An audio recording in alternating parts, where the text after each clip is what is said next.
Bonjour à tous et bienvenue dans le MAC d'MMA Story France. Ça fait très longtemps qu'on ne s'est pas vu, mais nous sommes de retour et avec des invités. Mais la pépite, vraiment, c'est la crème de la crème. Aujourd'hui, on a Ahmed Korchi qui est avec nous. Vous l'avez déjà vu dans l'Octogone. Il est toujours d'ailleurs dans l'Octogone, mais habillé autrement. Aujourd'hui, il nous a fait l'honneur de nous sortir la tenue, mais stylée. Hein. Comment ça va, Ahmed? Ça va et toi, Sandrine? Ah bah, je suis contente, moi. Je suis content aussi, merci. Enfin, tu es là, on va pouvoir comprendre ce que vit un arbitre. Merci. Également, alors, Djibril Ewo, ça y est, je l'ai enregistré, est avec nous. Alors, son palmarès, faut vraiment qu'on en parle parce que ce n'est pas rien quand même. C'est pas rien, c'est pas rien. On essaie de faire la transition maintenant avec le MMA et ça veut dire qu'il faut repartir de nouveau, recommencer et je pense que il y a à faire quoi. Il va pouvoir nous parler de sa participation notamment récemment au FFA, non, ça s'appelle FF2A Championship maintenant. Et oui, c'était FFA Challenge qui est passé à Hexagone MMA et maintenant les organisateurs ont un événement amateur tout simplement. Alors, c'est parti, MMA Story France, le MAG, on commence. Moi, je suis très très contente. Cette année, on a passé une année d'enfer. Déjà, est-ce que vous avez été à l'UFC Paris? Il faut commencer par ça. Ouais, alors j'y étais en tant que juge pour l'UFC Paris. Waouh. Quelle pression? Non, normal. C'est mon 4e UFC que je juge en fait, donc ça va, j'ai l'habitude. Ça va. Mais même mon premier UFC, j'avais pas de pression, c'était impeccable. C'était où? Le premier UFC que j'ai fait, c'était à Abu Dhabi, c'était UFC Fight Island. C'est la carte de Paulo Costa contre Adesanya. Ah, en plus une grosse carte. Avec ça. Effectivement. Et toi, alors du coup? Non, malheureusement, moi, j'y étais pas, mais j'ai suivi à travers les écrans comme tout le monde, parce qu'on ne pouvait pas louper cet événement, première fois en France. Et franchement, vu à la télé, c'était un événement réussi, avec du monde. Et moi, ça m'a fait plaisir que la France découvre ce monde-là, parce qu'ils avaient toujours un petit peu peur, voilà. Et j'ai eu moi beaucoup d'échos en disant ah, putain, c'est un truc de fou, j'aimerais bien revenir et voilà, donc pressé pour un nouvel UFC à Paris. On l'espère en 2023, on croise les doigts, mais peut-être pas à Paris. Mais on l'espère en France en tout cas. Alors dis-moi, il faudra vraiment m'expliquer pourquoi est-ce que tu fais une transition, d'où viens-tu? Alors de base, moi, j'ai commencé la boxe à Villetaneuse, à la Team Chouk, donc boxe thaï. Ensuite, j'ai bifurqué un petit peu en faisant du K1, un peu toutes les boxes. Et de victoire en victoire ou un peu de défaite, je me suis un petit peu éparpillé dans le monde parce qu'il fallait prendre un peu de niveau et tout ça, d'expérience. Et je pense que l'expérience en boxe, j'ai fait un peu le tour. J'ai boxé vraiment tout le monde. J'ai pris des championnats de France, logique, Europe, du monde, je suis passé à ça. Mais bon, voilà, je vais pas rester crampé à mes trucs. Donc là, aujourd'hui, je pense que, en plus, je suis plus tout jeune parce que j'ai commencé à la boxe tard, très tard. À quel âge? J'ai commencé à 26 ans. Parce que juste avant, moi, c'était une carrière de foot. J'étais encore à ça d'être footballeur. Ça s'est pas fait avec les opportunités, tout ça.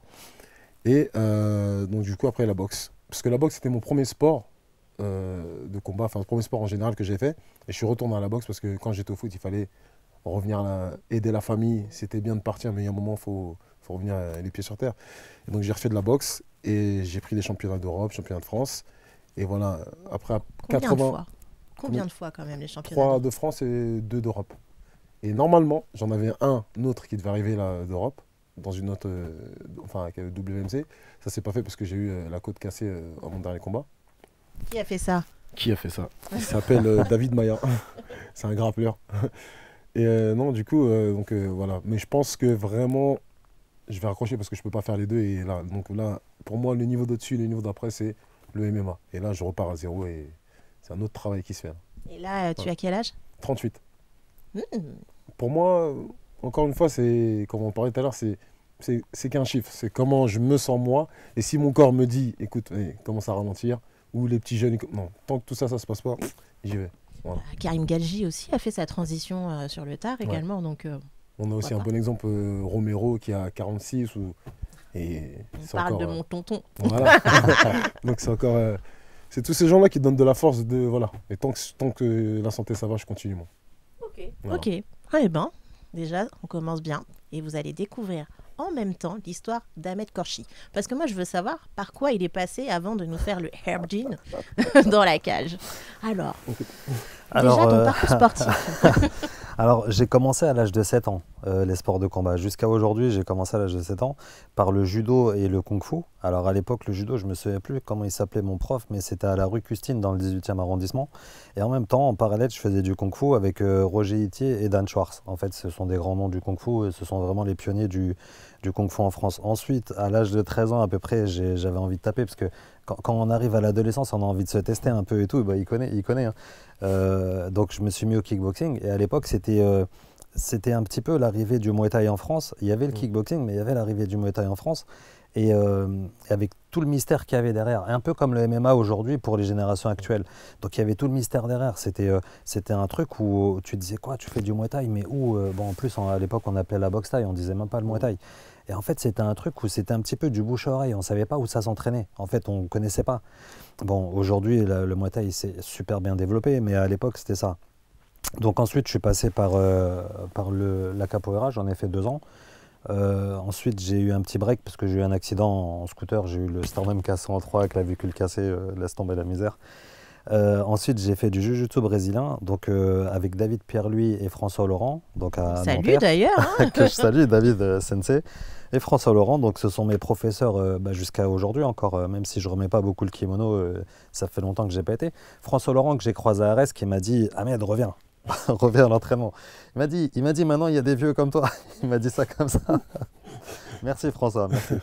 Donc je vais revenir et en fait j'ai envie de mettre un petit mot sur ça justement. Par exemple, j'ai eu la chance quand même d'avoir David Pierre-Louis et François Laurent en tant que professeur de jiu-jitsu brésilien. Je suis tombé sur eux un peu par hasard, mais l'avantage que j'ai avec eux, c'est qu'ils sont aussi professeurs de PS. Donc en fait, toute la pédagogie, tout ça, plus le bagage technique qu'ils ont en arts martiaux, parce qu'ils sont très bons en arts martiaux en général. Hein. Par exemple, François Laurent en judo, David Pierre-Louis en aïkido, jiu-jitsu brésilien, MMA, etc. Et ben, si tu veux, la façon comment ils m'ont enseigné le jiu-jitsu brésilien, ben, ils m'ont appris le sens du détail, vraiment la précision. Parce que quand on entend David Pierre-Louis donner des instructions sur des techniques, mais c'est archi technique, c'est très très précis. Au niveau du timing, au niveau de comment on place la main, tout ça. Et c'est des choses qui m'aident dans l'arbitrage. C'est-à-dire que ce qu'ils m'ont transmis à travers la technique, bah, c'est quelque chose que j'ai appliqué dans l'arbitrage, c'est-à-dire le sens du détail. Et après, je te donnerai des exemples justement sur le sens du détail.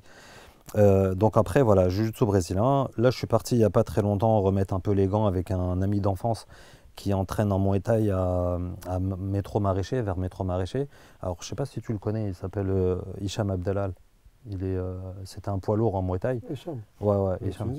Non, égyptien. Égyptien, originaire d'Égypte. ouais, Ouais, c'est ça. Ouais, mat de peau, tout ça. Voilà. J'ai publié une vidéo de lui. Voilà, on rigolait, Boxing School. Voilà, c'est ça. Excellente école. Ouais. Et lui, il vient de mon quartier. C'est un jeune de mon quartier. Et voilà. Donc, ça fait 39 ans que je fais des sports de combat. Donc, ouais, c'est ça. Et donc, j'ai pas eu beaucoup de chance au niveau des compétitions. J'ai un organisme physique qui est très fragile. Je me casse facilement des os, je me brise tout le temps. Donc la compétition, j'en ai pas fait beaucoup et j'ai compris que c'était pas pour moi. Et donc je me suis mis à l'arbitrage à une époque où justement il y avait l'arrivée du grappling, un peu comme le Muay Thai était arrivé à l'époque où j'en ai fait il y a longtemps. Et en fait, l'arrivée du grappling a fait que bon, il y a eu le jiu-jitsu brésilien, le grappling, et il n'y avait pas d'arbitre. Il y avait de temps en temps des compétitions, mais il n'y avait pas d'arbitre. Et les mecs qui arbitraient, c'était les mecs du club qui organisaient. Donc il y avait tout le temps quelqu'un du club qui organisait. Et puis c'était les bénévoles du club qui arbitraient, qui encadraient un peu. Donc j'avais commencé par arbitrer la Fight Way Cup à Marseille avec Adrien Caillol, qu'on appelle Kael. C'était en quelle année? C'est ça, c'était en 2008. Voilà, donc j'ai commencé en 2008. Et très vite, j'ai pris goût à l'arbitrage. En fait, j'étais parti pour rendre service, pour arbitrer et rendre service, c'était à Marseille. Et j'ai pris goût à l'arbitrage. Et après, je me suis dit, mais en fait, il y a quelque chose à construire ici. Il y a quelque chose à construire, il y a quelque chose à développer, il y a quelque chose à faire, en fait, en arbitrage, même si je n'ai pas réussi en tant que compétiteur. Et après, l'année d'après, en 2009, François Laurent, il m'a proposé de faire la formation arbitrage avec la Fédération de lutte, étant donné que c'est la lutte qui a eu la délégation du grappling. Et donc, j'ai fait la formation avec Christophe Lévy, que je salue, donc Pank, qui a été mon premier formateur d'arbitrage. Et c'était au sein de la Fédération de lutte, qui était affiliée à la Fédération internationale de lutte, qu'on appelait la FILA. Donc la FILA, ben, Pan qu'il a vu que j'étais motivé aussi, très vite je me suis tourné vers l'international. Et en 2009, hein, l'année d'après que j'ai commencé, en 2009 je suis devenu arbitre international. Donc c'était grappling, gi, no gi, MMA amateur, qui s'appelait grappling combat à l'époque, et pancration, qui était une forme de pancrasme avec des endymas. En fait c'est une sorte de kimono un peu grec. Et en fait, ils combattaient avec. Alors, ils avaient le droit de l'attraper, se chiffonner et tout avec, chose que nous, on ne peut pas faire en MMA, attraper le short et taper, quoi, par exemple. Et en fait, en 2009, je suis devenu arbitre international. Et après, j'ai grimpé. Déjà, en 2011, j'ai commencé à donner des formations. C'est-à-dire que la FILA, la secrétaire de la FILA qui gérait tout le grappling, qui s'appelle Anne Pelot, donc, que je salue aussi, Anne, qui a vu que j'étais hyper motivé en tant qu'arbitre, et en fait, elle m'a ouvert des portes justement pour former, etc. Donc j'ai commencé à former depuis 2011. J'ai formé plein de pays, plein d'arbitres internationaux partout, en fait. Et enfin voilà, jusqu'à aujourd'hui. Et aujourd'hui, alors à l'heure actuelle, alors je suis diplômé en arbitrage de Muay Thai, kickboxing et toutes les disciplines qui sont dans le kickboxing, c'est-à-dire full, K1, etc. Je suis arbitre de Sanda. Grappling gi no gi, pancration, MMA. Qu'est-ce que j'arbitre encore? Attends. Bon, à part les. Enfin voilà, en gros, c'est tout ce que j'arbitre. Et en plus d'arbitrer du MMA là où on me voit, j'arbitre aussi beaucoup de Muay Thai à l'international pour la WBC. Donc j'ai arbitré une ceinture mondiale poids lourd de WBC, des championnats d'Afrique WBC et un titre d'Afrique ISKA en K1. Voilà, une ceinture de ISKA. Et avec tout ça, est-ce que vous êtes déjà croisés justement, puisque... Je ne l'ai jamais arbitré. Je l'ai peut-être jugé. Moi, pour moi, je me suis dit que tu m'avais arbitré. En fait. Pour moi, j'étais sûr de moi d'avoir une photo où je te vois en train de faire ça. Et je sais pas, pour moi, j'ai refouillé dans mes trucs. Parce que je me dis, avec tous les combats que j'ai fait, on a dû se croiser au moins une fois. Après, je sais pas. Après, il y a tellement à faire, tellement de monde, tellement de trucs, donc je sais pas. Après, il a dû arbitrer des gens que je connais, ça c'est sûr, et j'ai déjà participé dans une compétition où là, on s'est retrouvés, c'est sûr. Mais voilà. Et finalement, en tant qu'athlète, est-ce que c'est important, on attache une importance à l'arbitre en fait qu'on va avoir? C'est super important. C'est super important parce que, en tant que boxeur, moi je te parle de mon ressenti à moi, des fois, ben, tu vas voir un arbitre, tu vas te dire, c'est bien, je sais que le combat il va être carré, et que ce sera très bien arbitré. Des fois, il y a des arbitres qui se laissent un peu emporter par l'émotion, ça va vite, c'est dur aussi, hein, d'un côté. Et il y a plein de choses qui peuvent rentrer en jeu. Moi, je sais j'avais un arbitre que j'avais dans mon champ de vision, et quand il arbitrait, moi, je venais avant le combat, je dis non, écoutez, moi, je veux pas qu'il m'arbitre lui. Ça arrive une fois, ça s'est mal passé, je veux un autre arbitre. Et si on pouvait changer, on changeait, mais sinon, voilà. Ça arrivait de pouvoir changer? Ça s'est pas fait. Ça s'est pas fait, mais après je sais même pas si c'est possible de faire ça en fait. Si, c'est possible. Ouais. Alors c'est même possible que des promoteurs disent je veux pas de tel arbitre et je veux pas de tel arbitre. Ça peut arriver aussi que des promoteurs ne veulent pas tel arbitre ou tel arbitre sur leur événement. Ça arrive aussi, comme dans ton cas, où on se dit bon, il a déjà eu un problème avec lui dans le passé, il demande au délégué officiel est-ce que je peux ne pas me faire arbitrer par tel arbitre? Ou bien l'arbitre lui-même, il peut sentir qu'il y a un malaise avec l'athlète en question et demander au superviseur au moment où il fait il dispatche les combats qu'on doit arbitrer, dire voilà écoute la dernière fois ça s'est mal passé avec tel athlète, est-ce que tu peux ne pas nous mettre ensemble? Parce que de toute façon, l'athlète ne sera pas concentré ni l'arbitre. Il y a des chances que l'arbitre ne soit pas concentré aussi. Et, du coup, quand on est aussi trop proche, est-ce que ça peut aussi avoir une incidence? Je pense. Hein. Normalement, tu dois rester impartial, mais c'est dur de ne pas mettre des sentiments, sans le vouloir des fois, tu vois. Après, il y en a qui arrivent à le faire, mais je pense que... Enfin, je ne suis pas à la place de l'arbitre, il est là, il va dire, mais ça doit être dur, tu vois. Et même moi, en tant que boxeur, je vais vouloir des fois qui m'aide un petit peu dans une phase de difficulté ou dans... Donc il y a toujours le sentiment qui est là, même si tu veux le mettre de côté, c'est compliqué. Après toi, je sais pas, en tant qu'arbitre, c'est... En tant qu'arbitre, si tu veux, il y a une façon, ce dont il parle, Djibril, c'est ce qu'on appelle le conflit d'intérêt. Le conflit d'intérêt existe en arbitrage, et donc on essaye au maximum d'éviter le conflit d'intérêt. Le conflit d'intérêt, il va apparaître quand? Il va apparaître quand dans un combat, il va se passer un truc bizarre, c'est-à-dire un truc qui ne devrait pas se faire, une sorte de triche, et que l'arbitre est responsable de cette triche, c'est-à-dire il a favorisé un combattant, par exemple. Admettons que lui, il s'est fait toucher, en Muay Thai par exemple, tu te fais toucher, il s'est fait toucher, il a fait l'ascenseur et l'arbitre ne le compte pas. C'est-à-dire qu'il sait que s'il le compte, il va perdre un point dans le score du round. Donc il ne le compte pas, il le laisse récupérer. mais il le laisse temporiser, c'est-à-dire il va lui laisser une chance. Et après, et donc en fait, ça, tu peux voir le coin d'en face, ils peuvent crier, mais arbitre, il faut le compter, il faut le compter. Et, parce que ça leur donne un point dans le scoring, c'est-à-dire lui, normalement, il perd un point il a fait l'ascenseur. Et dans un cas comme celui-là, ça ouvre des portes au conflit d'intérêts, c'est-à-dire on va chercher à comprendre pourquoi l'arbitre ne l'a pas compté, quel est le rapport entre les deux. Et il y a 3 degrés en fait de conflit d'intérêts. Il y a le réel, donc c'est celui direct, c'est-à-dire que si par exemple lui c'est mon frère, c'est vraiment mon frère, hein, on a le même père, même mère, et que je l'arbitre et que je triche en sa faveur, ben, le conflit d'intérêts il est direct. C'est ce qu'on appelle le réel. Il y a le partiel et il y a le indirect. Donc le partiel, c'est-à-dire que ça paraît être en fait il semble avoir un conflit d'intérêts, mais on ne sait pas c'est quoi le lien entre lui et moi, on ne connaît pas le lien. Et le indirect, voilà, le indirect, ça peut être l'élève à mon pote, et donc je vais l'arbitrer. Donc on n'est pas du même club, on n'a pas de lien direct, mais il y a un rapport quand même. Il est un peu plus éloigné que le lien direct, par exemple. Donc il y a des degrés. Mais on va chercher dans le conflit d'intérêts vraiment quand il y a quelque chose de bizarre qui se passe dans le combat. Mais s'il n'y a rien de bizarre, tout est propre, en vérité, on n'a pas fouillé dans le conflit d'intérêts. Quand tu dis on n'a pas fouillé, c'est qui s'occupe de fouiller En fait, c'est le coach. Par exemple, le coach d'en face, quand il va faire une réclamation au superviseur, il va dire oui, mais tout à l'heure, le combattant d'en face, il s'est fait toucher, son gant a touché le sol. Parce que là aussi, selon le règlement, il y a des knockdowns qu'on va compter alors qu'il a juste fait l'ascenseur sans toucher le sol. Il y a des knockdowns qu'on va compter uniquement si son gant a touché le sol ou un genou a touché le sol. Ou s'il a été au tapis, quoi. Il est tombé, il est par terre ou il s'est relevé. Donc si tu veux, selon le règlement, ça dépend. En fait, je parle vraiment là en pied-point. Selon le règlement, il y a différents types de knockdowns. Après, il y a des knockdowns aussi où quand tu vois que le combattant, il a fait l'ascenseur, mais qu'il est contre les cordes. C'est-à-dire que s'il n'y avait pas les cordes, il tombe. Il est complètement en déséquilibre. Et là, on doit le compter aussi, parce qu'il est dans les cordes. L'arbitre prend en considération que s'il n'y avait pas eu les cordes, il serait tombé. C'est un knockdown. Et dans un cas comme celui-là, le coach d'en face, donc de son adversaire, il va dire pourquoi tout à l'heure il est tombé, il a eu un knockdown et il ne s'est pas fait compter. Et là, en fait, ils vont rechercher, il va faire une contestation, etc. Si par exemple son poulain il perd, s'il perd, ils vont chercher à comprendre pour essayer de changer la décision, par exemple. Mais après, en fait, la contestation, elle doit se faire toujours de la part du combattant qui a été lésé. Voilà.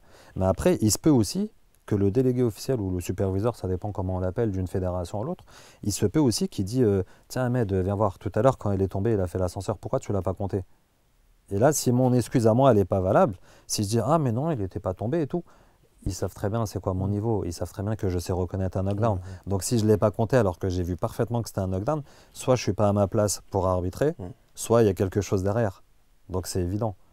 Et ça, tous les puristes, c'est-à-dire que des fois, dans le public, même si tu as du public des fois qui crie, qui hue et tout, on se dit ouais mais c'est le public, ils sont pas neutres. Mais en fait souvent dans le public il y a des connaisseurs, souvent. Donc, et surtout quand il y a un truc bizarre comme ça qui se passe. Donc voilà. Donc là il peut y avoir un conflit d'intérêts. C'est important parce que même en tant que boxeur on ne connaît pas toutes ces futilités de règles, de trucs. Donc des fois on se perd un petit peu, on se prend en tête avec l'arbitre alors que lui il fait un travail qui est déjà bien prédéfini, tout ça. Donc c'est important de connaître pourquoi il t'a compté, à quel moment il doit te compter ou pas. C'est important. Même là, j'en apprends, tu vois. Alors, justement, je rebondis sur ce qu'il vient de dire. C'est que, si tu veux, et surtout dans le MMA, encore dans la boxe, les gens sont beaucoup plus éduqués parce qu'il y a beaucoup d'événements amateurs, ça existe depuis longtemps. Et la FFKMDA, donc la fédération avec laquelle j'arbitre, je salue leur président Nadir Alouache, et tous mes superviseurs, Sassi et Nasser Soufi qui m'a formé en arbitrage de Muay Thai et tout. Nasser Soufi, c'était mon formateur en fait en arbitrage Muay Thai et kickboxing. Et là aussi, j'ai eu la crème des formateurs. Lui, c'est un excellent arbitre. Et ensuite, il m'a confié à Sassi, qu'il connaît, qui travaille en Ile-de-France.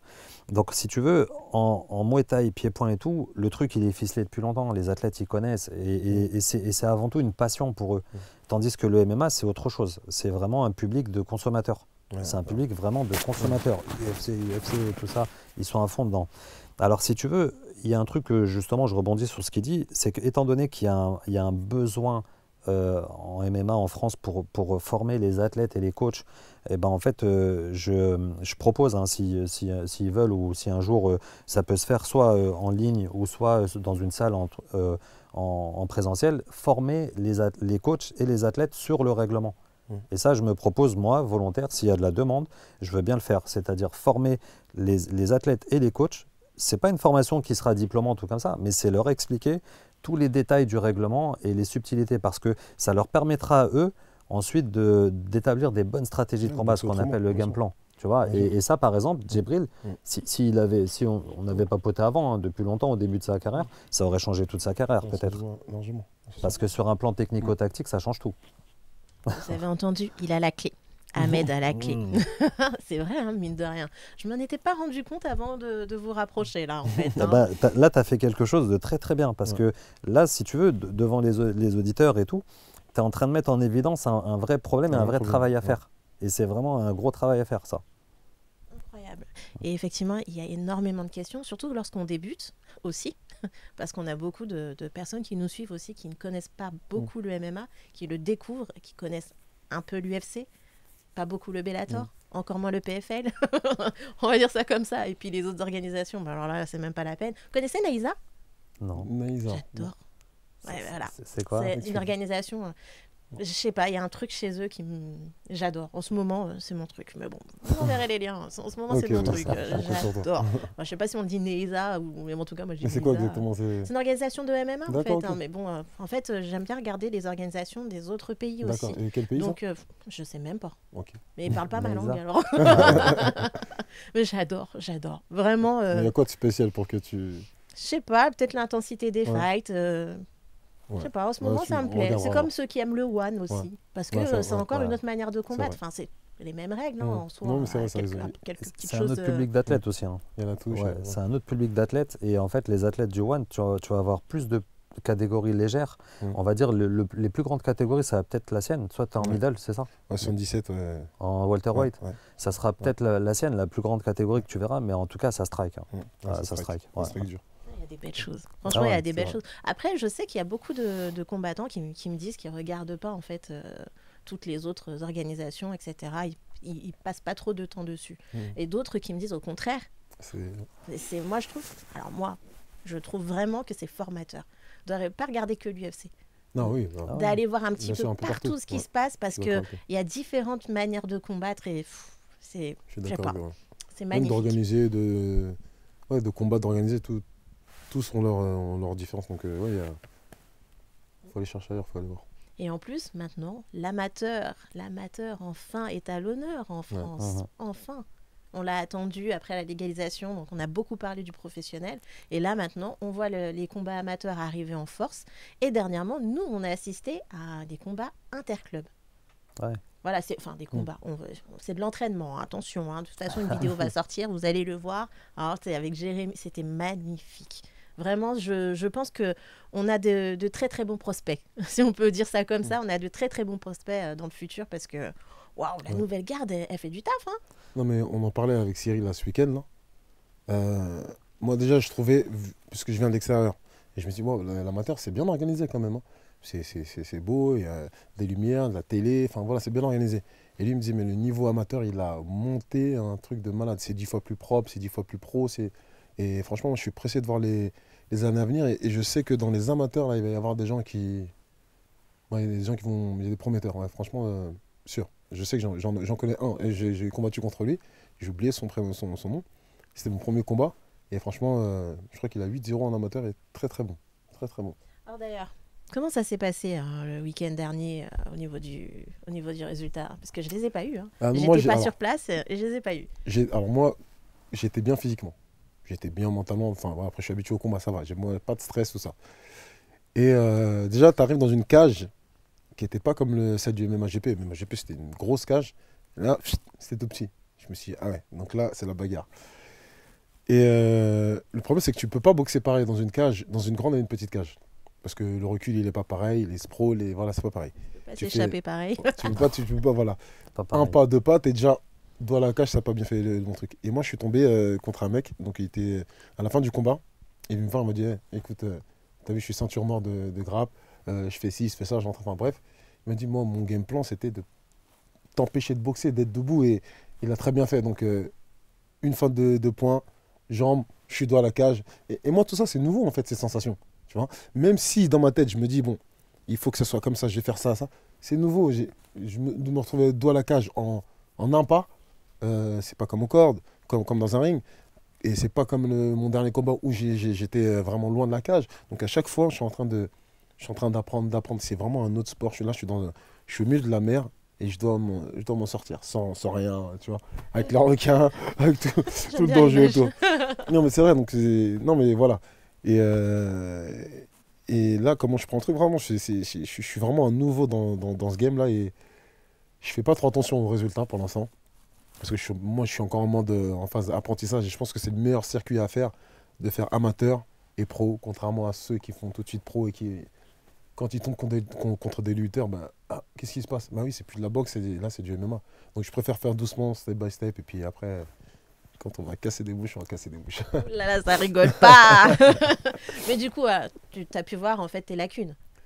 Bah, j'en ai beaucoup. Enfin, après, Non, mais tu as des forces aussi. oui, j'ai des forces aussi. Comment utiliser ces mais, forces sans être gêné par ces lacunes? Là est la encore question. une fois, tu vois, la cage, l'environnement, tout ça, ça joue. Et mes lacunes, enfin, ça va être. Je les travaille beaucoup, hein, la lutte, le sol. Mais quand je suis à la salle, avec des gens qui, au début, j'arrivais, je me faisais laver dans tous les sens, hein. C'était dur pour moi. J'étais dans un club où j'étais le genre le plus fort, le plus titré, le plus truc. Et là, t'arrives. Tout le monde te jette des petits, des grands défis. Fou. Je dis, putain, j'ai trop moins de questions. Tu dis, c'est mieux, j'arrête le sport, quoi. Et donc, j'ai patienté. Et j'ai fait face à des gens qui étaient plus forts que moi et des gens qui étaient vraiment plus forts. Donc, j'arrivais à me débrouiller, toujours me relever et tout ça. Et là, bah, je sais pas, je suis tombé contre on va dire un mec qui est voilà, ceinture noire, je t'ai dit encore. Et au sol, je trouvais pas la sortie. Et c'est pour ça que je te dis que là, mes lacunes, c'est là. Il manque j'ai encore du travail à faire, encore plein de choses à faire au niveau de se relever, au niveau d'éviter les amener au sol. Et puis voilà, Ou peut-être défendre les amener au sol. peut-être défendre les amener au sol, oui, voilà. Mais après, moi, j'ai confiance. Je sais que ça va durer un petit temps, ce temps où ils peuvent m'amener au sol, mais après, ça va s'arrêter très vite. Bon, t'as besoin de qui, là, pour t'aider là-dessus? Bah, je tourne avec Yves Landu, donc à la salle, il est très très bien au sol. Donc bah, c'est ce genre de sensation que je sens quand je suis avec lui et qu'il se met sur moi et que je peux plus sortir, j'arrive plus à... Tu vois, parce que... break par-dessus. Ouais, voilà, en plus, mais c'est ça le pire. Non, parce qu'il a tellement l'expérience que, tu vois, ta force, ça suffira pas. Donc tu te fatigues, tu donnes, tu te fatigues. Et c'est... Voilà, j'ai senti ça en fait, parce que je te dis, il était ceinture nord, donc j'ai senti ce haut niveau de sol. Je me suis dit, putain, je suis encore loin, il faut que je travaille. Donc je travaille avec Yves Landu, je travaille avec des gens du Sambo, je travaille avec aussi Monsieur Diabaté. Et non, voilà, en fait, c'est juste de la répétition et ça devient normal. Le temps. J'ai envie de voir le fight. Ah, ça y est, ça y est. Non, le fight, il était. J'ai envie de le voir là maintenant. Moi, j'étais frustré mon premier était 10 fois mieux. Celui-là, j'étais frustré parce que un coup de poing au sol est bloqué. Je faisais rien. Et à un moment, je voulais lui dire, mais vas-y, lâche-moi, viens, on se bat, mets-toi debout. Tu vois. Mais voilà, j'ai hâte de me casser, lâche-moi. Mais lui, il pouvait pas. Et c'est rien passé en vrai. Il y a eu 3-4 coups de poing, 4 coups de genoux, rien du tout. Donc moi, j'étais frustré. Ce combat m'a frustré. J'étais au sol, je faisais rien. Et il me bloquait, il me bloquait. Donc franchement, pour moi, je ne l'ai pas vu, hein, mais pas beau à voir. Pas beau à voir. Le premier, ça va. Bon. Mais celui-là, bon. D'ailleurs, en tant qu'arbitre, est-ce qu'on peut nous dire, on a le droit de parler, on a le droit de menacer son adversaire pendant le combat? alors menacer, non, mais on a le droit de parler à son adversaire. C'est pas interdit. À partir du moment où c'est pas des insultes, c'est pas anti-sport, ça va. Mais après, pour rebondir sur ce que Djibril dit, déjà, quand il sent que la cage elle est petite et qu'il se dit ouais, ça va être la bagarre, il ne faut pas oublier aussi que l'arbitre il doit se faufiler entre les deux, hein, dans la petite cage. Donc là, c'est pareil, en tant qu'arbitre, quand tu vois que la cage est petite, tu sais que ça va être chaud. Surtout plus c'est des grands gabarits, plus c'est chaud. Mais j'ai envie de dire aussi, plus c'est des petits gabarits, plus c'est chaud aussi, parce qu'ils se déplacent super vite, les petits, hein. Donc en fait, dans une petite cage comme ça, il s'est embêté, mais l'arbitre aussi, parce qu'il doit se déplacer sans les gêner, mais en étant présent. Non, il pense pas ça.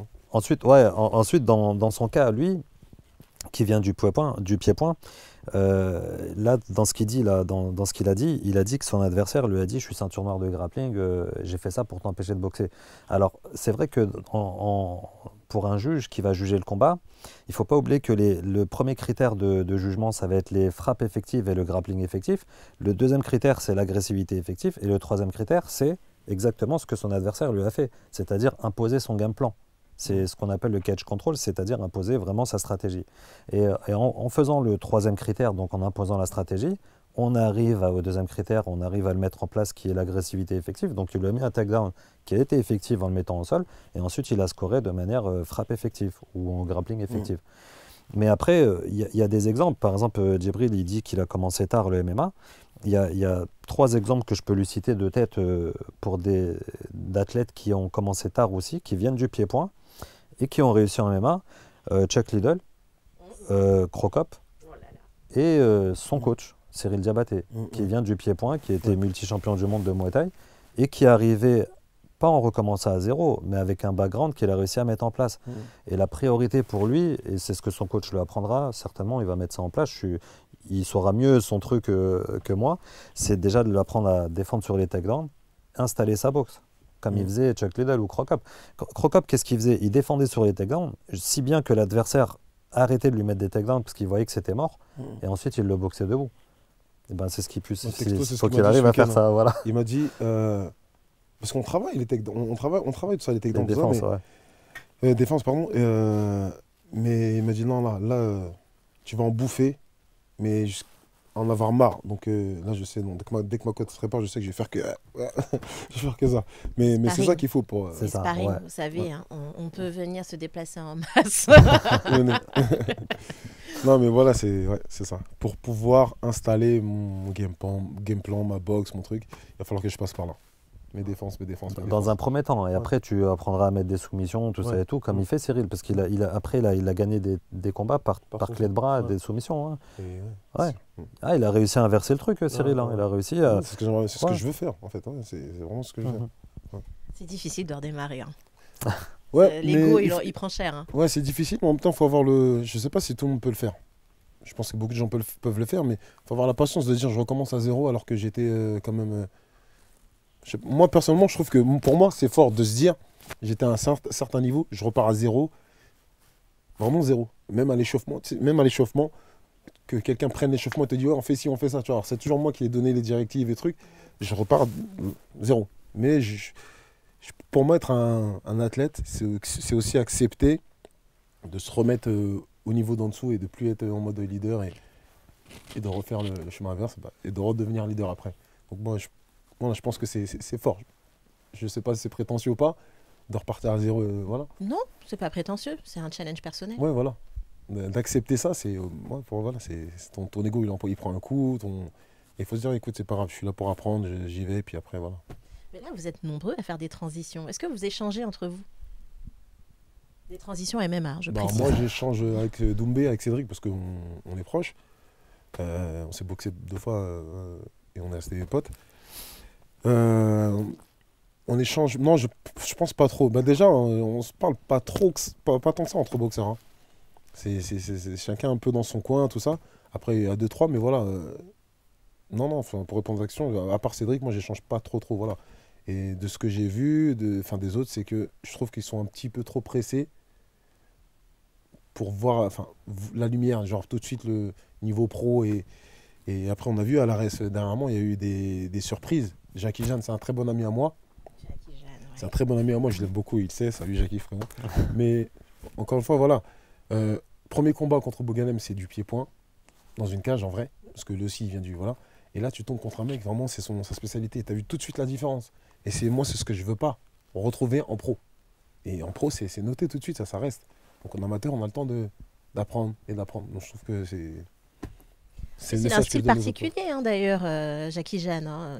Il a un style particulier. Oui, hein. Enfin, le monsieur Remontada, on peut l'appeler comme ça pratiquement, parce que c'est vrai qu'il met un peu de temps, et ensuite, hop, il arrive. Et là, ça n'a pas fonctionné face à Virgil Hogan. Ouais. Je peux pas dire s'il met un peu de temps, c'est à cause du style de la boxe thaïlandaise où tu montes crescendo. En général, c'est ça. Mais je remarque, moi, le MMA, ça part tout de suite. Il n'y a pas d'observation, il n'y a pas de attends, tu sais bloquer, tu sais pas bloquer. En boxe thaï, c'est beaucoup ça. MMA, c'est tout de suite. Si tu n'as pas le cardio, ton accroche cardiaque va être rapide. Donc c'est vraiment tout de suite, bam, bam, pff, hop, et tout de suite, tu as la force, tu as le truc, tu as le corps à corps. Et je pense qu'il faut un temps d'adaptation parce que c'est vraiment un autre sport pour moi. C'est vraiment pour moi le sommet de tous les sports regroupés, quoi. Donc, surtout quand on sait qu'on peut gagner un combat en quelques secondes avec un fly knee, hein, on est d'accord, Masvidal et compagnie, nickel. Hein. Oui, c'est clair qu'on rentre dedans tout de suite. À un moment donné, justement, Francis Ngannou était décrié parce qu'il ne passait pas énormément de temps, mine de rien, dans l'octogone. Ouais. Qu'est-ce qu'il faut gagner ou montrer ce dont on est capable? Qu'est-ce qui est mieux, en fait? J'aimerais bien la réponse d'un arbitre. J'allais. Pour voir la On est différence, d'accord. c'est ça. Alors, Ahmed. Alors déjà, pour rebondir sur ce que Djibril a dit par rapport au Muay Thai, que c'est crescendo, c'est même rythmé. Je dirais même Ouais. que c'est même rythmé avec le Ramoué. Ouais, Le Ramoué, tu sais, le premier round, il est un peu slow, le deuxième un peu plus, et ça va. Et le cinquième round, ça tape fort au niveau de la musique. Donc en fait, ils sont là aussi pour rythmer les musiciens en Muay Thai. Parce que c'est vrai que dans des organisations, ils mettent le Ramoué par des DJ et tout, mais en réalité, le Ramoué, quand il est fait par des musiciens, ils regardent le combat et ils adaptent. Ouais. Ah, ils adaptent, ça, c'est vraiment un délire. Je ne savais pas qu'il Ouais. les Ah, c'est un adaptait. délire, c'est un délire. Et tu suis le rythme en fait, tu vois, ça boxe doucement, tac, et après, et là, C'est ça. ça Et en part fait, en le Muay Thai, c'est vraiment une grosse culture. C'est une culture, c'est une passion, c'est plein de choses, le Muay Thai. Après, par rapport à ce que Djibril dit, en fait, en MMA, oui, c'est vrai que tout peut démarrer soit rapidement, soit ça peut prendre du temps. En fait, ça dépend. C'est-à-dire que dans le cas de Masvidal, par exemple, l'autre en face, il savait ce que Masvidal allait faire. Il le savait. Il savait que... Non, c'était son adversaire, Askren. Masvidal savait ce que Askren allait faire. Oui, voilà. Donc, Et en c'est fait, pour ça qu'il l'a adapté. C'est ça. Il a tenté, il a adapté, mais ça aurait pu, si tu veux, au niveau de la précision et tout, ça aurait pu être l'inverse, que Masvidal l'attrape en plein vol, enfin que Askren l'attrape en plein vol pour le mettre au sol. Ça aurait pu être ça aussi. Donc après, par rapport à un arbitre, moi par exemple, quand c'est moi qui arbitre au centre, je suis pas prêt à... Enfin, je me fais pas avoir par cette surprise. Mais souvent, quand j'ai des collègues arbitres que je sais qui sont un peu moins expérimentés et qui vont monter, je leur chuchote à l'oreille. Oublie pas un truc, s'il y a un coup qui part, un coup dur au début, arrête pas le combat tout de suite. Te laisse pas surprendre par... toi, tu commences, tu démarres, tu arbitres le premier combat. Et en fait, bim, il y a un coup qui passe. Parce qu'il faut savoir aussi que dans un show, et Djibril il peut le confirmer en tant que combattant, t'as pas toujours envie de faire le premier combat de la soirée. Parce que c'est le combat justement où tous les yeux sont rivés sur toi, où le rythme n'est pas encore mis dans la soirée. Les arbitres aussi, ils ne sont pas aussi bien dans le rythme et tout. Et pour un arbitre, c'est pareil. Si un arbitre, il y va et il arbitre le premier combat et il n'est pas encore bien dans le bain, il y a des chances qu'il fasse un loupé au premier combat. Il y a des chances, ce n'est pas tout le temps le cas. Parce que tu peux te faire surprendre par une accélération comme ça, et l'arbitre, il va être surpris, il va arrêter, stop. Et en fait, non, il faut pas surtout en MMA. En MMA, tu dois te dire qu'il peut y avoir un knockdown, mais le combat n'est pas terminé. Donc, c'est pas la peine de rush pour arrêter. Non, il faut laisser. D'ailleurs, on va rebondir là-dessus parce que j'ai tellement de personnes qui me disent le MMA, c'est violent, ils tapent les gens au sol, etc. Je l'attendais cette question aussi. Là, vraiment, on a un arbitre parce que je n'arrête pas de dire attention, il y a un arbitre qui se renseigne, qui voit si le combattant qui est au sol va bien, s'il répond, s'il veut arrêter, s'il veut continuer. Alors, un arbitre le dira, ce sera beaucoup mieux que moi. Alors, comment ça se passe quand un combattant... Alors déjà, il faut savoir un truc. Nous, avant le combat, on fait un briefing aux combattants dans les vestiaires tout le temps. Donc on fait un briefing. Et moi, ce que j'aime bien rappeler à mes combattants que je vais arbitrer dans la soirée, c'est que ce que j'attends d'eux, c'est de se protéger tout le temps, de suivre mes instructions. Et que s'ils sont en situation de difficulté, après un knockdown, quelque chose comme ça, ce que j'attends d'eux, c'est de se protéger. C'est pas de faire le beau comme ça ou en jouant avec la tête, c'est vraiment de se protéger. Et ça, je vais leur répéter pendant le combat, protège-toi, je vais mettre à côté avec le doigt, je vais le menacer, protège-toi. Et là, si je vois qu'il y a trop de coups qui passent, je vais arrêter. Mais après, ça dépend du degré du combat aussi, et ça dépend de l'action aussi en cours. Alors, mon repère à moi, et ça c'est moi personnellement par rapport à mon expérience qui est, comme je l'ai dit tout à l'heure, dans mon expérience en tant qu'arbitre et ma formation, je suis formé dans plusieurs sports différents. Donc, si tu veux, quand j'arbitre, j'ai des repères pour savoir à quel moment je vais arrêter un combat ou pas. Alors, mes repères, ils sont simples. Ils se basent sur des combats qui sont arbitrés depuis des décennies, comme le Muay Thai ou le kickboxing, dans lesquels, ou dans un combat pro en Muay Thai, tu as droit à 3 comptes dans le même round. 3 comptes dans le même round. 4 maximum sur le combat. Donc, pour moi, et entre chaque compte, quand tu comptes jusqu'à 8. Tu ne comptes pas jusqu'à 10. Quand tu comptes jusqu'à 10, c'est que c'est terminé. Quand tu as dépassé 8, tu dis 9, 10, terminé. Mais donc, pour moi, c'est ça mon repère. C'est-à-dire que quand il y a un coup dur, que le mec il va au tapis, et ça a été étudié, ça a été révisé, le règlement a été révisé, vu par des médecins, par des commissions techniques, tout ça, et c'est un truc qui marche bien. Les athlètes sont protégés. Donc pour moi, quand il y a eu un knockdown, si le combattant il arrive à temporiser Parce que le knockdown ici, c'est pareil, hein. Tu peux très bien avoir juste un petit ascenseur, comme tu peux très bien tomber au tapis et te relever, ou comme tu peux très bien faire ce qu'on appelle le chicken leg. C'est tes jambes, tu les commandes plus, ton corps il fait bizarre, tu sais. Tu te tends. C'est ce qu'on a vu avec Mathieu Leto Duclos, il me semble. Voilà. Au Bellator. Ça arrive souvent. Ouais, tes jambes, tu ne contrôles plus tes jambes. En fait, c'est ton système nerveux qui est touché et ton corps, il ne réagit pas comme tu aimerais qu'il réagisse. Mais ça ne veut pas dire que tu n'es pas conscient de ce qui se passe. Tu es conscient de ce qui se passe et tu es lucide. C'est juste que ton corps, tu ne le commandes plus, quoi. Donc, en fait, si tu veux, mon repère à moi, c'est déjà quand il a pris un premier knockdown, c'est déjà le degré de knockdown. Est-ce qu'il est vraiment tombé et s'est relevé, ou est-ce qu'il a juste fait un peu l'ascenseur et il est revenu? Parce que le knockdown, il faut savoir que ça veut dire que le cerveau, il a été touché. Il y a une lésion à la tête, au cerveau, tu vois. Donc après, cette lésion, ça dépend. Donc si vraiment il est tombé et il se relève, tu es obligé, par exemple en Muay Thai ou comme ça, tu es obligé de le compter. Il a jusqu'à 8 pour se relever. D'ailleurs, il y a un combat de, comment il s'appelle, Tyson Fury, où on le voit très bien, il s'est fait toucher par, comment il s'appelle, Wilder. Voilà, Wilder. Et tu vois, il est couché, Tyson Fury, il est couché, il regarde le plafond. Et d'un coup, il se lève peut-être à 7. Je pense qu'il s'est levé à 7. Mais t'imagines si l'arbitre l'avait arrêté avant, en disant stop, t'es plus là. Mais il le vole, tu comprends? Donc c'est le règlement, c'est comme ça. Tu le comptes jusqu'à 8. Si à 8, il n'est pas debout avec la garde, et ben c'est terminé, tu comptes 9, 10, out. Et ben moi, mon repère, c'est ça. C'est-à-dire que s'il a fait un premier knockdown, je lui laisse le temps de revenir dans le combat. S'il reprend un deuxième knockdown dans les 10 secondes, je le laisse encore. Pour moi, il est encore dans le combat. S'il reprend un troisième knockdown, là, ça devient un peu plus difficile. Je vais encore le surveiller plus parce que ça peut arriver. Hein. Tout dépend du degré du knockdown. Mais au-delà de 3 knockdowns, si jamais il n'y a pas eu un laps de temps suffisant pour moi, pour qu'il ait recomposé le combat, qu'il soit en sécurité, je vais l'arrêter. Mais je vais le prévenir avant. Protège-toi. Je vais le prévenir. Okay. Et voilà, parce que c'est son cerveau qui est en danger.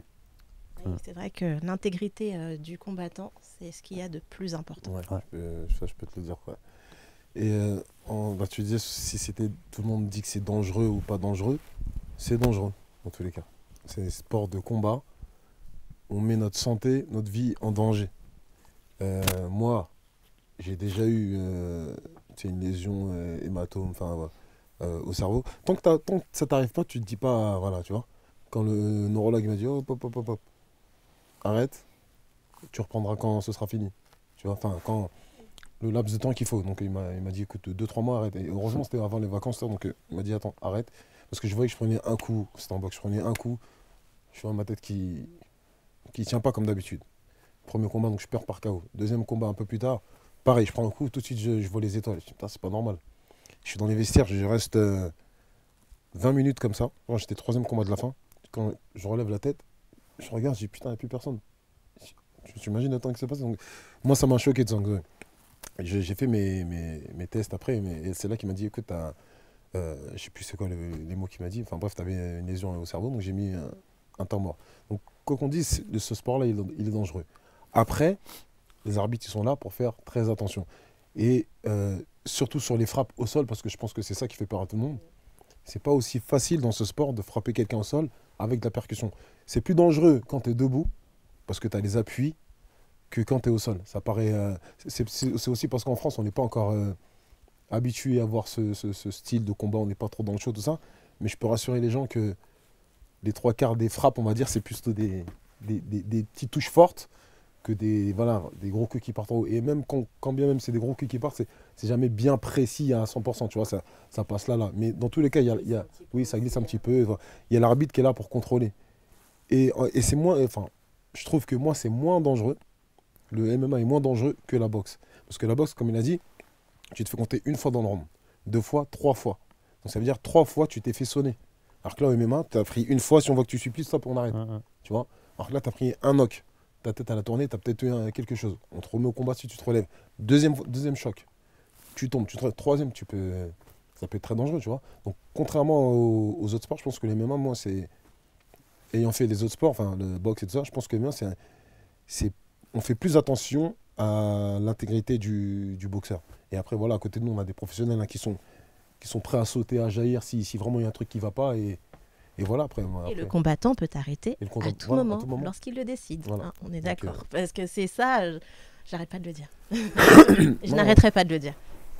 Mais voilà, donc tout sport de combat est dangereux, oui. Mais pas comme on le pense, parce que le MMA, c'est vraiment structuré, réglementé, et encore une fois, voilà. Il y a pas... Tout est structuré, Oui, réglementé. C'est juste que par exemple pour la boxe, c'est localisé. C'est-à-dire ouais, que les Ouais. coups, ils arrivent à peu près sur une surface ouais, beaucoup moins étendue ouais. que pour le MMA. On peut taper à beaucoup plus d'endroits, sauf derrière la tête, n'est-ce pas? Hein. Ouais, c'est ça. C'est ça. Parce que justement, est-ce qu'on peut en parler des frappes Oui, bien derrière la sûr. tête? Alors, dans ce que Djibril il dit, bon, c'est vrai qu'on prend des coups à la tête et c'est vrai que c'est prévu en fait. On vient pour un sport de combat, on Mm. est préparé à ça, on est entraîné à ça. Mais il faut savoir que la partie du crâne qui est ici, elle est plus épaisse que celle derrière la Mm. tête. Derrière la tête, t'as pas de partie de crâne solide. En fait, c'est une partie molle ici derrière la tête et la nuque. Et derrière la tête, qu'est-ce qu'on retrouve? On retrouve l'encéphale, le complexe hypophyse-hypothalamus, le cervelet. Et directement, tu as en bas, tu as la colonne vertébrale. Donc en fait, il y a la jonction entre le cerveau et la moelle épinière directement. Et c'est pas protégé comme cette partie-là du crâne qui est beaucoup plus solide. Hein. Elle est beaucoup plus solide. Une frappe derrière la tête, je le dis pas aux gens, hein, ne le faites pas. Hein. Ce que je vais dire, ne le faites pas. Mais si vous mettez une petite tape comme ça derrière la tête, vous allez voir que juste une petite tape comme ça, il y aura un petit effet qui va venir dans quelques secondes et qui va vous suivre toute la journée. Donc je ne vous dis même pas d'imaginer un coup de poing protégé avec un gant de 8 oses ou 10 oses derrière la tête. Ça fait déjà très mal. Alors, je ne vous raconte pas si c'est un coup de coude directement avec la pointe de l'os. C'est autre chose. Alors, les frappes derrière la tête, le problème c'est que dans le jargon de la boxe, on l'appelle le rabbit punch, le coup du lapin. C'est comme ça que ça s'appelle. Et ce coup, il est strictement interdit. Pourquoi? Parce qu'on peut devenir paralysé ou mourir. Ouais. Et ouais, c'est aussi simple que ça. Si tu regardes dans Wikipédia ou dans le dictionnaire, tu tapes sur Google Rabbit Punch, dans la définition, ils disent que tu peux mourir ou devenir paralysé. On a eu des exemples en boxe anglaise. Il y a On eu a des exemples en boxe anglaise, il y en a eu. Il y a un exemple en particulier que moi je retiens et qui m'a fait pleurer. Hein. D'ailleurs, quand j'ai vu, je me suis plus intéressé à ce cas-là, c'est le cas de Prichard Melendez Colón, qui a combattu et qui s'est pris des frappes derrière la tête, des coups de poing avec du 8 oses. Hein. C'était des gants de 8 oses en anglaise. On est loin d'un coup de coude derrière la tête, mais très très loin. Des gants protégés comparés à la pointe du coude, c'est autre chose. C'est vrai. Le coup de coude derrière la tête, c'est ce que moi j'appelle une tentative de meurtre. Tout simplement, une tentative de meurtre. Un coup avec le gant protégé, Prichard Colón, le problème c'est qu'il s'en est pris un d'abord derrière la tête, il s'est plaint à l'arbitre. L'arbitre n'a rien dit. Il n'a rien dit. Il s'en est repris un autre, il a rien dit encore.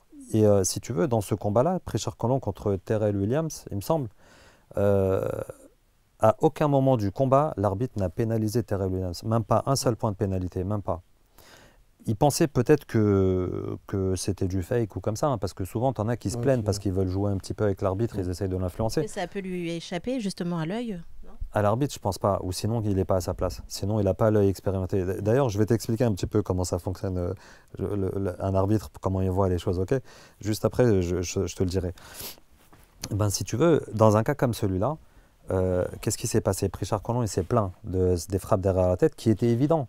C'était visible, c'est-à-dire que les spectateurs, moi qui ai vu le combat en vidéo, hein, je le vois.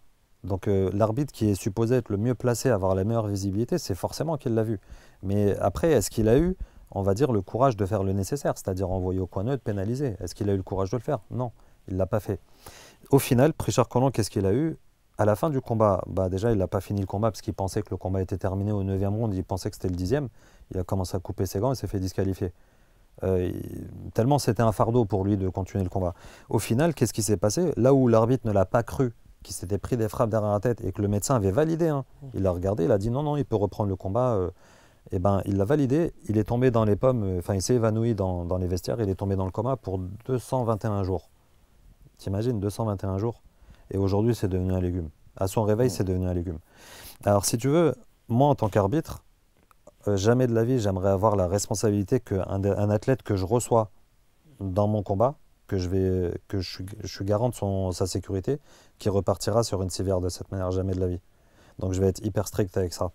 Maintenant, le truc, c'est que les frappes derrière la tête, c'est ça le problème. C'est que, si tu veux, dans le règlement de MMA, il y a 28 techniques illégales, 28 interdictions.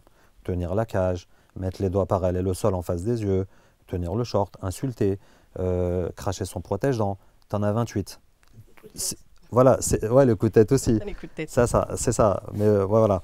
Mais si tu veux, dans ces 28 techniques illégales, elles sont tous punissables d'un point. Ou 2 points s'il y a une blessure causée à cause de la technique illégale. Mais pour moi, dans ces 28 techniques illégales, j'espère hein, qu'un jour que le règlement il va être revu et tout, je veux dire par des commissions athlétiques, hein, pas par la Fédération française, qui sera, à mon avis, peut-être d'accord avec moi. Mais je pense que sur ces 28 techniques illégales, il y en a 2 qui devraient être considérées comme des tentatives de meurtre. 2. Frappe derrière la tête et ce qu'on appelle le spike. Le spike, c'est projection directement sur la tête ou sur la nuque, sans lui laisser le choix de tomber autrement que sur la tête ou sur la nuque. En gros, c'est ce qu'ils font dans le catch, Undertaker, tout ça, tu sais, quand ils te coincent la tête, sauf qu'eux, c'est des comédiens. C'est des comédiens.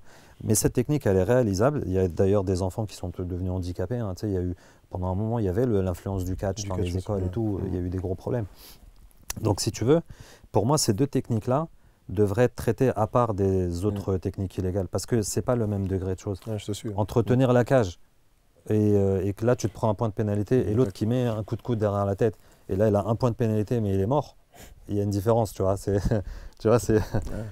Je pense que ça... je comprends. Voilà, je pense qu'il y a des choses qui devraient être requalifiées comme tentative de meurtre. Surtout quand il s'agit d'un coup de coude derrière la tête, en 12-6, pour moi, c'est 3 infractions cumulées.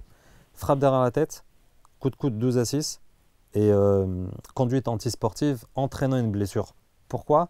Parce que si par exemple tu mets ce genre de technique sur quelqu'un qui est en train de te ramasser les jambes, donc il t'a attrapé le centre de gravité, il a fait un travail quand même pour attraper les jambes, il est en train de travailler pour le takedown, il y est presque. Hein, si tu triches pour casser sa tentative de takedown, c'est une conduite antisportive. Parce que tu es en train d'utiliser une technique qui n'est pas d'école pour l'empêcher de travailler lui qui travaille proprement. Donc si tu veux, un cas comme celui-là, c'est 3 infractions cumulées. Très dangereux. Et moi, je pense, hein, excuse-moi, mais je pense que, tu sais, quand on est face à face, où l'arbitre vient t'expliquer les règles, il dit pas de coup derrière la tête, il t'explique vite fait, il te le jette comme ça. Mais toi, tu es tellement dans le truc que tu aperçois vite fait des mots. Moi, je trouve que c'est. Il devrait vraiment s'arrêter et t'expliquer que ça, c'est interdit parce que tu peux mettre quelqu'un, voilà, tu peux handicaper quelqu'un, tuer quelqu'un, tu vois. Alors que quand on te le lance comme ça, oui, t'as droit à ça, t'as pas droit à ça, t'as pas droit à ça, t'as pas droit à ça, on t'énumère plein de choses. Et tu fais pas attention, toi, t'es dans ton combat, t'es dans ton truc, tu vois. Et le combattant qui est au sol, des fois, bah, pour s'en sortir, tu vois, il serait prêt à faire n'importe quoi sans vraiment réfléchir. Alors que si en amont, on t'a vraiment précisé, on t'a vraiment dit attention, ces trucs-là où il y a des amendes, ou je sais pas, comme tu as dit, ça devrait être puni, ça. Tu vois. Ça, pour moi, ça devrait être puni vraiment par la justice. Hein. C'est-à-dire c'est une tentative de meurtre ou une tentative, en tout cas, de nuire à quelqu'un. Parce que c'est une règle qui est interdite en sport, mais je pense qu'on n'est pas assez sensibilisé par rapport à ça, qui est au même titre que tenir le grillage ou insulter. Ça, par contre, tu peux tuer quelqu'un sur le spike ou sur les frappes derrière la tête. Alors, comme je l'ai dit tout à l'heure, hein, si un jour il y a un organisme ou quelqu'un qui veut que je fasse une formation pour tous les athlètes, les coachs, les sensibiliser sur des choses comme ça leur permettra à la fois de savoir quel risque ça a, de frapper derrière la tête, mais en plus, ça leur permettra de travailler proprement. C'est-à-dire que le problème de ça, c'est quoi? C'est que, par exemple, Djibril, en tant que combattant, admettons que, comme il a dit, quand tu es dans le combat, des fois, tu ne réalises pas et tout, admettons qu'il va mettre un coup de coude derrière la tête de son adversaire, et le mec, après, il est mort, ou comme ça. Bah, lui, toute sa vie, elle est foutue aussi, parce qu'il va avoir sur la conscience. Et l'arbitre aussi, parce que, si tu veux, pourquoi je te dis que ça devrait être... on devrait menacer ça de peine judiciaire, parce que le problème, il est que, quand le coup, il est parti, tu ne peux plus faire marche arrière, c'est irréversible. C'est-à-dire si le mec il a des dommages à la moelle épinière ou quelque chose comme ça, c'est pas quelque chose qui est réparable. C'est-à-dire que par exemple un combattant, il va prendre l'adversaire pour lui faire un spike, donc pour lui faire une projection directement sur la nuque. Moi en tant qu'arbitre, je ne peux pas l'arrêter avant l'impact au sol. Il va me dire ah mais non, j'allais pas le mettre sur la tête. Il va me dire ça. Mais je ne peux pas non plus attendre qu'il le mette la tête au sol. Parce que même si je le pénalise ou je le disqualifie, c'est trop tard, le mec il part sur une civière. Qu'est-ce qu'il faut faire? En fait, il faut vraiment sensibiliser les gens sur ça et mettre des mesures disciplinaires qui sont autres que les autres techniques illégales, vraiment. Parce que ce sont des techniques illégales au même titre que les 26 autres, donc qui est insulter, cracher son protège-dents, etc. Mais en termes de séquelles, ce n'est pas les mêmes séquelles du tout. Je dirais même que, tu vois, dans toutes ces techniques illégales, je n'étais même pas inclus les doigts dans les yeux ou les doigts comme ça. Parce que même un œil, tu perds un œil sur un combat, c'est pas grave. Tu deviens borgne, ok, c'est triste, c'est très très handicapant, mais c'est pas comme finir ta vie comme Prichard Colón, il a fini sa vie. Et là, il est en pleine souffrance, ça coûte à ses parents, tout ça, il est encore vivant, mais il est en train de se décomposer et tout. Et ça, si tu veux, même son adversaire, hein, Terrell Williams, si tu regardes le combat, et ben, au moment où, parce qu'à un moment donné, Prichard Colón, il a mis un coup dans la coquille, parce qu'il s'est dit, ah, ben, si l'arbitre il dit rien, moi aussi je vais tricher. Et ben, il l'a menacé de mort. Il faisait ça avec son gant, il lui faisait, ouais, je vais te tuer. Donc t'imagines, l'arbitre il voit ça, il ne l'a pas pénalisé. Et qu'au final, ça finit par le mec, il est handicapé à vie et tout, c'est catastrophique. Mais ça peut aller très vite. Ça peut aller très vite, surtout que... Alors maintenant, pour revenir à l'œil de l'arbitre, de comment on voit les choses, c'est simple. Il y a des arbitres, des fois, quand ils font la formation, ils ont... D'ailleurs, je les encourage tous, hein, faites tous la formation d'arbitre, faites-la, mettez-vous dans l'arbitrage, c'est une passion. Mais ce que je vous conseille, c'est d'arbitrer tous les sports que vous pouvez. Parce que le MMA, ça rejoint plein de sports. Donc quand on arbitre du grappling, du pied-point, tout ça et tout, on devient meilleur en arbitrage de MMA, vraiment. Alors, l'œil de l'arbitre, ça se passe comment? Si tu veux, un arbitre, tu t'es formé et tout, tu fais ta formation, tu as un bagage technique que tu dois justifier, parce que tu ne peux pas arbitrer des combats si tu ne sais pas ce qui se passe dans le combat. Tu vois, donc tu as un bagage technique à justifier. Donc ce qui se passe, c'est qu'un arbitre, il doit pouvoir regarder, donc observer, suivre les combattants. Donc s'il ne sait pas se déplacer, ça devient dangereux pour lui et pour les combattants. Il doit pouvoir regarder ce qui se passe dans le combat. L'œil, il voit. Il envoie l'information au cerveau. Le cerveau, il prend une décision qui est commun avec le règlement, tout ça et tout. Il rebalance l'information de prendre une décision, de stopper ou de dire time ou un truc comme ça. Donc si tu veux, c'est hyper rapide l'information entre ce qu'on voit et la décision à prendre et réagir. Hyper rapide. Et ça, si tu veux, il y a des arbitres qui sont un peu débutants, on va dire, et qui veulent déjà arbitrer des gros trucs et tout. Et en fait, il faut savoir, un arbitre, il doit évoluer au même titre que les amateurs. C'est-à-dire arbitrer des amateurs, grandir avec eux, arbitrer des enfants, grandir avec eux, et finalement arbitrer des pros. Parce que par exemple, le problème des coups de coude derrière la tête, on ne le retrouvera pas chez les amateurs, puisqu'il n'y a pas de coups de coude. Au pire des cas, il y a des coups de poing derrière la tête, mais coups de poing derrière la tête, ça arrivera moins sur une tentative de takedown, parce que ton amplitude, c'est soit tu vas taper comme ça en marteau, et là, on réagit directement parce que c'est évident, ou soit ça va t'obliger à taper comme ça. Mais tu ne seras pas tenté de faire ça, parce que si tu es tenté de faire ça, c'est parce que tu as le droit de commencer là et vriller. Tu vois, tu as le droit de commencer là et vriller. Donc là, tu peux, si tu mets ton coude là, on ne peut pas t'arrêter et dire stop, tu vas mettre un coup de coude interdit. Non, il va dire mais j'allais faire ça. Tu vois, donc, et c'est pour ça. Et c'est pour ça, un arbitre, la seule façon de progresser, c'est de s'habituer à voir, à réfléchir, à revenir et à donner l'information d'arrêter ou de faire quoi que ce soit.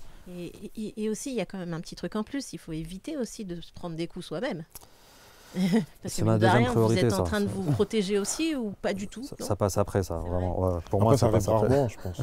Ça arrive rarement parce qu'il est assez près et assez loin en même temps. Donc, si tu veux, tu apprends, regarde, par exemple, mon formateur d'arbitrage Muay Thai, il m'a appris un truc qui a changé ma vie en arbitrage de MMA. C'est que, et ça, il peut te le dire, Djibril, quand tu es contre les cordes, tu es en clinch, tu sais, contre les cordes, comment il vous arrête l'arbitre contre les cordes? Non, c'est pas qu'il vous appuie avec la hanche comme ça, il vous plaque contre. Même il met les pieds entre. Ouais, c'est ça. En fait, mon formateur, donc Nasser Soufi, il m'a appris justement à quand les combattants ils sont contre la cage, de venir appuyer avec ma hanche et les mains. Ouais. Et en fait, c'est vrai que ça marche super bien parce que tu les plaques avec la hanche, avec les mains et tu peux dire stop et tu les tiens tous les deux. Et en fait, parce que surtout dans cette distance-là, tu peux prendre un coude ou un coup de coude retourné. Ouais, c'est souvent le mec qui est contre la cage, l'autre il est dos à la cage. Celui-là qui est contre la cage, il va être tenté de tourner, de faire un spinning elbow, tu vois. Et ça, si tu arrêtes mal le combat, c'est l'arbitre qui va se le prendre.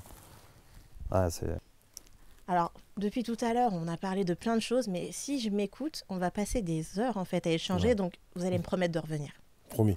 Promis. Parce que vraiment, là, c'est bien, on arrive à balayer la technique et c'est important de pouvoir expliquer en profondeur qu'il y a bien des règles dans le MMA. Et là, c'est un beau sport. Oui, et très très beau. Très très beau sport. Franchement, plein de choses.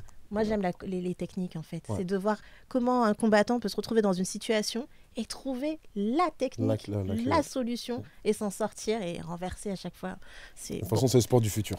Voilà. Du futur, carrément. Ah oui, franchement. Bon, en tout cas, les autres questions qui sont dans ma tête, je les garde. Et nous, on se dit à À très À bientôt. très bientôt. À très bientôt pour les projets Et de futurs. bonnes nouvelles. Voilà. Pour la pédagogie également, parce que là, je crois qu'aujourd'hui, c'était ça.